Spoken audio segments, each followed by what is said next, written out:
Bonjour à tous, au cours de cette vidéo, je vais donc vous montrer comment créer et gérer des groupes de travail sous addition.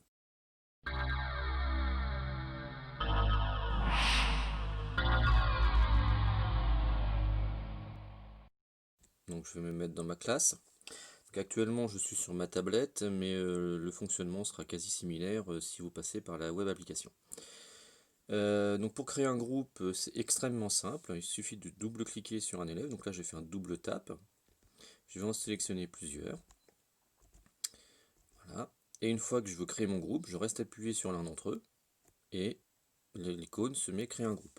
Alors sur l'ordinateur, ce sera le double clic pareil pour sélectionner, et ce sera un clic droit pour faire apparaître l'option créer le groupe. Ici donc le nom du groupe, nous par exemple ça sera l'équipe des rouges. Voilà. Et si éventuellement je pourrais soit supprimer un élève, soit rajouter un élève. L'avantage du rajout, par exemple, c'est si je rajoute mon élève, par exemple là, je vais prendre Noir et Ellie, je la sauvegarde. Voilà, donc elle est bien apparue ici. Et si je la veux faire une nouvelle sélection, elle n'est plus dans la liste. C'est-à-dire que je ne peux mettre qu'un seul élève. L'élève, pardon, ne peut être que dans une seule. Je ne peux le mettre qu'une seule fois dans le groupe. Donc ça peut être relativement pratique. Je sauvegarde, voilà. Alors maintenant, comment utiliser ça? Il faut déjà pouvoir retrouver son groupe. Donc vous avez le petit icône de recherche à la petite loupe. Si je commence à taper rouge, il me sort le nom du groupe directement. Et si je clique dessus, je me retrouve avec tout mon groupe sous les yeux, et uniquement mon groupe.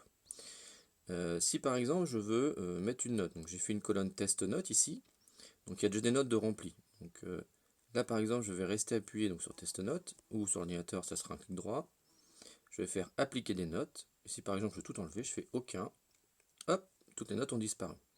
Donc maintenant on va faire l'évaluation, donc test note, pardon, j'ai cliqué pas assez longtemps, donc clic droit, appliquer des notes, voilà, et par exemple je veux mettre 5 à tout le monde. Clac. Donc ils ont tous eu 5. Si je supprime la sélection du groupe rouge, en cliquant sur la croix, voilà, hop, on voit bien que seul le groupe rouge, donc les élèves qui étaient sélectionnés dans le groupe rouge, ont eu la note. Les autres ne l'ont pas eu. Si par contre je change la note individuellement de l'élève, là par exemple j'ai changé juste la note d'un élève, je reprends mon groupe rouge, voilà, on voit que la note a été changée. Donc ça sera toujours la dernière action qui sera validée. Donc là par exemple si je veux rechanger la note et mettre une note à tout le monde, il suffit de changer, je reste appuyé. Voilà, et on va voir que la note de Yann, elle va bien être comme celle de toutes les autres. Ça a bien réappliqué à tous les élèves du groupe. Voilà. Alors, si par exemple je décide de faire un autre groupe, pardon, c'est double-clic, hop, hop, hop, je vais faire une autre équipe, et par exemple je vais reprendre Paulette qui va, parce que j'avais besoin dans cette équipe, d'avoir qu'elle soit dans deux équipes différentes. Ça peut arriver de temps en temps avec les absents, avec les dispensés. Vous êtes obligé d'avoir un élève qui est dans deux groupes. Eh bien, je vais créer mon groupe. Voilà, eux ça va être les bleus.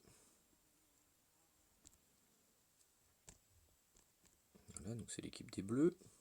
Je sauvegarde.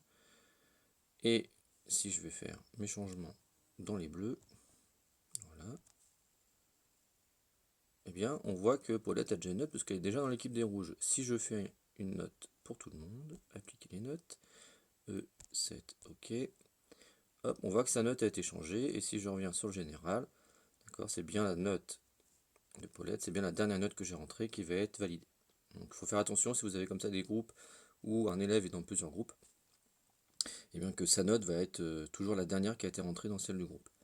Maintenant, il peut arriver qu'on ait besoin d'effacer le groupe, et donc on va dans les trois petits points en haut à droite, et on va dans élèves, et on voit ici groupe de travail, et donc on voit nos groupes qui sont apparus. Si je veux les supprimer, je fais supprimer, oui, voilà, tac, supprimer, oui, et voilà. Mais moi, une fois que j'ai supprimé, la colonne de notes est restée elle. Donc si même vous supprimez un groupe, par exemple pour passer à une autre activité, une autre absa, les notes que vous avez utilisées, elles seront sauvegardées dans la colonne. Voilà, donc c'est une nouvelle fonctionnalité qui est quand même extrêmement intéressante, qui nous permet donc de faire des évaluations de type collective avec Adissio, ce qui n'était pas encore possible avant.